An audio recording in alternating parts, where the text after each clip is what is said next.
من جالب بود. اصلا ببین یه چیز خیلی نمادین بود.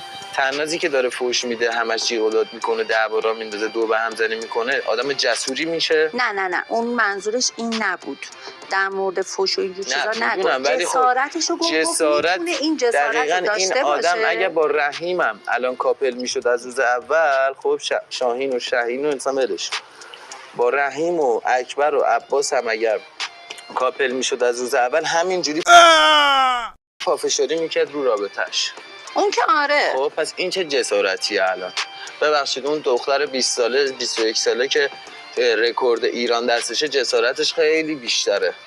وقتی پا شده اومده کاپل قبلیشو داره میبینه، کسی که تا همین 7 روز پیشش داشته بهش میگفته عزیزم بابایی دوست دارم. این آقای بابایی هنوز از کاراش دست بر نمی‌داره، بستنی میخره میگه ببر بده به اون بده. من نمیفهمم اینو. گل میاره واسه دوست دخترش، خب میگه گل رو ببر بده به اون. خب الان جسارت رو باید به اون بگه یا به این میتونه بگه؟ خیلی زشته کارش.